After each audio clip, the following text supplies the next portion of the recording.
Are we live? Yeah, we're live. We're live and sound is on. Great.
Okay, let's go watch. It's time for Joe Rogan. Joe Rogan. Let's see with who he was talking yesterday. To Rick Dublin. Okay. Let me see who Rick Dublin. Powerful JRA. Okay. All right.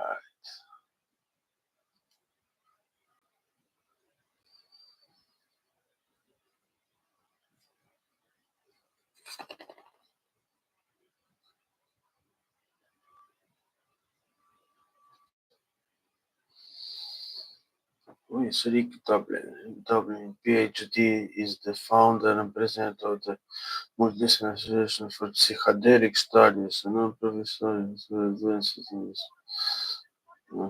Okay, nice.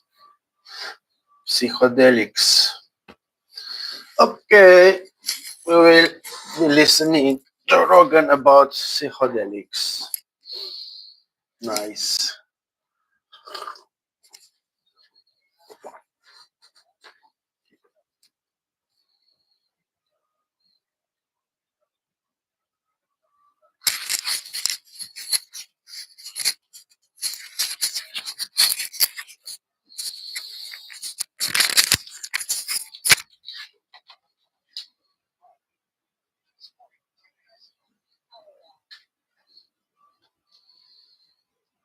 You can listen. Unexpected emergency root canal. So it was just a crazy turn of events, and fortunately, you're here. Yeah, I just came in from Ukraine, actually. Oh, wow. Yeah. Ooh, what are we doing over there? Training therapists and psychiatrists. Wow. So Ukraine has enormous amounts of trauma, and so what I'm trying to do is to go to high trauma areas and try to talk about MDMA assisted therapy and how that could be helpful. What is the legality of it over there? Well, right now it's illegal. They have these terrible laws left over from when Russia was in control, and you cannot even do research with Schedule 1 drugs. Wow. Not with psilocybin, not with MDMA. You can't even do research. But over the last couple of years, there's been a lot of efforts by their military, by other people to change that because they're aware that they have so much enormous trauma. So a couple months ago, the Ukrainian government put out draft legislation to change the law. And so the training that we did was for 55 psychiatrists and therapists from throughout Ukraine. We did it in the western part of Ukraine, Lviv, which is not really a dangerous area. But even while we were there were multiple air raid sirens. But then they look at their phone and they see the area that the air raid sirens are supposedly about, and they could be like 100 miles square, something like that. So nobody seemed to care. Nobody moved to shelters, and we just ignored these air raid sirens and heard nothing. But it was so emotionally moving because we went to the cemetery in Lviv, and they have these in cities all over Ukraine. And they have something that I've never seen before, is that they have just enormous numbers of graves. Terrible. They've lost about 250,000 people.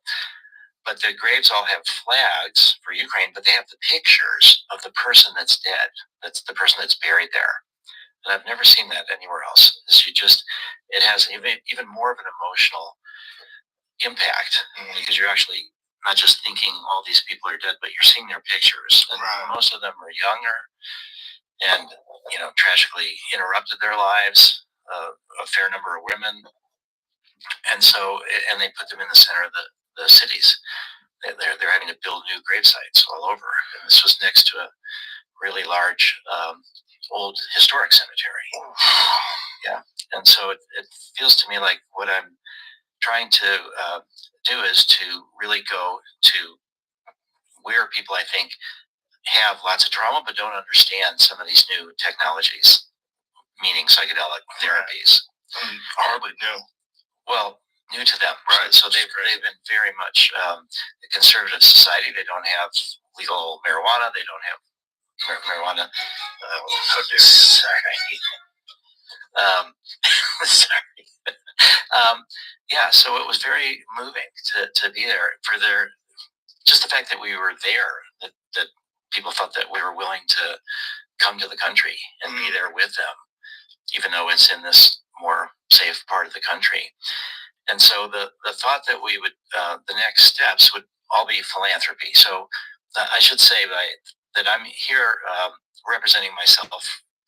I'm not talking on behalf of MAPS, and I'm not talking on behalf of Lykos, the pharmaceutical company that MAPS helped start a while ago. So I'm just talking for myself personally.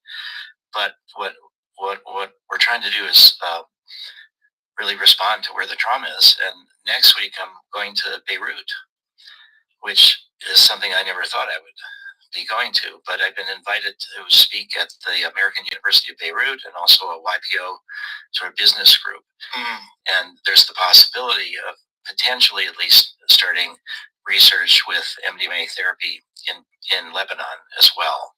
Do you ever get frustrated at the lack of progress with legalization? Because it seems like so much headway has been made on the therapeutic front. Like so many people have anecdotal stories of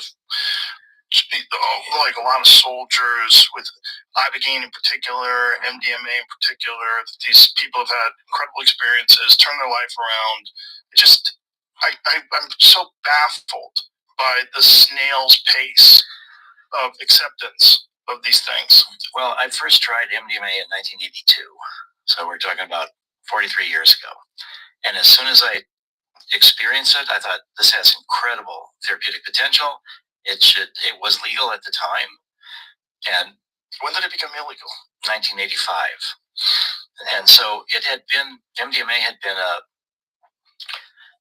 it had been legal, but it was sort of quietly used in therapy circles from around 1976 to the early 80s. And then it started leaking out of these therapy circles and started being used as party drug ecstasy. Wasn't a lot of that in Dallas? Yes, a lot of it was at the Start Club in Dallas. Yeah, that is really where MDMA became ecstasy. Lorenzo from the Psychedelic Salon, I learned all about that from him. Yeah. There's a fellow named Michael Caine is working on a movie about the Start Club. Oh, wow. There's an incredible story because Larry Hagman, who was the star of Dallas, frequented this nightclub with a bunch of the people from the cast, and they had the police had decided to bust it because they knew that there was all these experiences. J.R. Ewing? No. They were all prepared to bust the Star Club that night, and unexpectedly, J.R. Ewing and Larry Hagman showed up, and they canceled the bus because they thought it'd be too embarrassing to bust him, and they busted it another time. He was on CNN once, and he was talking about how he's not afraid of death because he had an incredible LSD experience. Yeah. Did you ever see that? I did, yeah. And the reason, like, what? Well, he did LSD therapy in the 60s. The reason that I even knew that is my mother-in-law read his autobiography, and he talks about doing LSD therapy in the 60s. And so my mother-in-law said, you might want to try to contact this guy because maybe he's got overlapping interests and he'll help out. And it took me a couple of years to get to him, but eventually I did. I'll tell you one funny story is that I got to know him pretty well, and I would stay over at his house a bunch of times in Santa Monica. But he was also in I Dream of Jeannie. Oh, yeah. So I Dream of Jeannie is about this genie that comes out of this bottle. He's an astronaut. And a friend of his had made a bong out of the genie bottle. And they wanted to market it. And Larry said, no way. So there was only, 2 versions of this genie bong. And I had one of my more humorous moments was smoking pot with Larry Hagman on the genie bong. That's hilarious. It's so funny when a guy plays this like straight-laced, greedy kind of psycho on a television show, a soap opera show, and then in real life he's a stoner.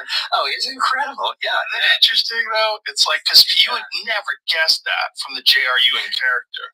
Oh, right. No, he was very much pro-psychedelic and had multiple experiences during the 60s. And the CNN interview was wild, though, because I remember watching it going, oh, you guys weren't ready for this. That's what he said. That they were like, what? You're saying acid's good? It's like literally the opposite of the Bill Hicks joke. The Bill Hicks joke, like you never hear like a good drug story. Yeah. It's always young man on acid thinks he can fly, right? Dies. Yeah. It's like, but that was the one time a positive drug story from a beloved star of a beloved show. Yeah, it was the most popular TV show in the world at some point. Yeah. But about your question about frustration, yes, the answer is yes, but it's important not to be overwhelmed, I guess, by frustration. Is just to continue plodding along. We've just passed MAPS's 39th anniversary, April 8th. I had 1986 is when I started MAPS. And when I started MAPS, I didn't really know that it would ever succeed, that we would ever make MDMA into medicine. It was the height of Nancy Reagan and just say no, and the escalation of the drug war. The worst times. And I realized that it was worth doing, working towards bringing psychedelics forward, whether it worked or not. And that's what really gave me the mindset to not be overwhelmed by the frustration, by how many obstacles there's been.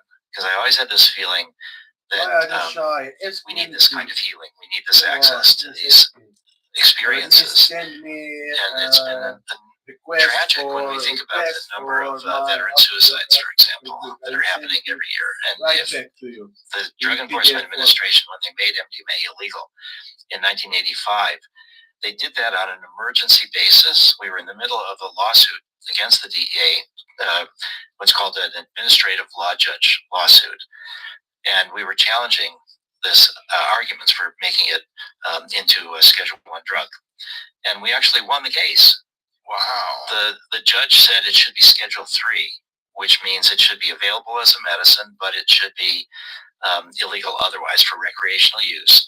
But administrative law judges only give advice to the agencies that they're working in. They don't compel. You have to get out of that into the civil courts. So the judge said Schedule III, and the Drug Enforcement Administration said, no way, we're not going to do that. And their rationale was so wrong. So we sued them in the appeals court. What they said initially was that only the FDA could make a drug into a medicine, not the DEA. But the law was clear that it could be the Attorney General could do that. So the appeals court, when they review agencies' decisions, they don't tell them what to do. They say, you did something wrong, now rethink it. So then the DEA said, okay, we're going to rethink it. And then they came up with a new reason why they were against it. And this was this 8-part standard that was essentially the same as the FDA. So then we sued them again the second time. And we won again in the appeals courts. And so they went back to the DEA and said, you have to come up with another rationale. This one doesn't work either. Oh my God. And then they came up with a 5-part standard that was sufficiently different, but still had phase 3 studies. So it's essentially the same as FDA approval. And finally, the courts upheld that. And that's, during this process, it was clear to me that the DEA would not do anything to make this available as a medicine, that we would have to go through the FDA. And that's where MAPS began as a nonprofit psychedelic pharmaceutical company focused entirely on donations, and the intention was to turn it into a generic drug. Because MDMA had been invented by Merck in 1912, it was in the public domain. It was used as a therapy drug before I even knew about it. And then it turned out that the emergency scheduling that DEA did in 1985 was itself illegal. It turned out that the Congress had given the Attorney General the power to emergency schedule drugs, but the Attorney General had never subdelegated that power down to the DEA. So they didn't have the authority to do that. So the people that got busted in the first year were all let go once their lawyers figured this out. So, wow. So the first move to criminalize MDMA was crime, you could say. Wow. But we're stuck. And so when we think about if MDMA had not been criminalized, how many people's lives would have been saved? How many people would have been able to benefit from psychedelics? That's one of the things that we're going to be talking about at the Psychedelic Science 2025 conference, the 16th to the 20th in June in Denver. We have over 500 speakers. We had over 1,500 applications. There's an enormous amount of research taking place with psychedelics, with psilocybin, with ibogaine, with MDMA, with 5-MeO-DMT, with a whole host. And the healing potential of these are incredible. And yet, they've been kept away from people by these prohibitionist laws. And so it's enormously frustrating and tragic. And yet, if we let that overwhelm us, then we're not going to work as hard to make it happen. So I've had to learn how to deal with that frustration. So it's just a gross distortion of the legal system. There's no reason why they should be illegal. As long as you have whiskey and you can get Adderall easily on a prescription, and oxycodone is readily prescribed, this is crazy. Well, it's counterproductive. Yes. It's not even, like stopping a lot of the benefits. It's actually creating more harms.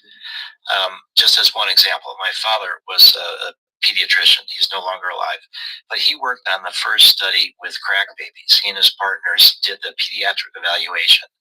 And you remember this in the 80s, this idea was that there's going to be this whole generation of super predators, and these women that were pregnant with crack were having babies that were addicted, and they were going to be mentally deficient and prone to violence, and this whole scenario that Reagan amplified.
Damn, this is good. You must listen to that shit. That was really, really good to hear. Whole generation of super predators, and these women that were pregnant with crack were having babies that were addicted, and they were going to be mentally deficient and prone to violence, and this whole scenario that Reagan amplified. Right. And what my father and his partners found out was that that really these kids could recover, that they could do better, that it was mostly malnutrition, poverty. It's not like fetal alcohol syndrome, that it was really not this direct connection between the crack cocaine and the problems with these kids. But what he found was that the women that were pregnant and were addicted were driven away from... phone's dinging again, man. Just put it on Do Not Disturb. Yeah, we just turn it off. All you boomers and your goddamn gadgets. Boomers. Yeah. But he found that these women were dissuaded from seeking treatment. Why? Because they were worried that they would have their babies taken away from them, because they were worried they were going to go to jail. So the drug war is counterproductive in that the people that need the help the most are driven away from seeking it because of the stigma and shame and criminality. But then they screw up sometimes and do like what Portland did, where they just go, everybody just do whatever you want. And then, unfortunately, you've already set a culture where you've allowed people to do fentanyl in the street and meth and whatever else they want. And then the laws pass where you decriminalize everything. It's legal free-for-all. Yeah. And then, unfortunately, you have chaos. And then they pulled back the law because it was just too much. People were going there just so they could get high. Well, that's the important point, what you just said. People were going there. So what that means is that, and we saw this in Zurich. So there was a place in Zurich multiple decades ago called Needle Park, where they decided to provide access to healthcare, access to safe injection sites, things like this for heroin addicts and others in Zurich. And it was working, because when you treat people as humans like that, they will often seek other treatment. And then if they're not necessarily criminals, but then people come from all over and overwhelm the capacity because it's this one humane site, and then it became an open air drug market. Just people from all over Europe started coming, and then they had the backlash. Yeah. So I think it's something somewhat similar in Portland, where you try some of these things on a local basis, but then it attracts people from all over, and then it turns into the opposite of what they'd hoped. Right. Yeah, and I just think also they had gone through the whole defund the police thing. So they were so overwhelmed.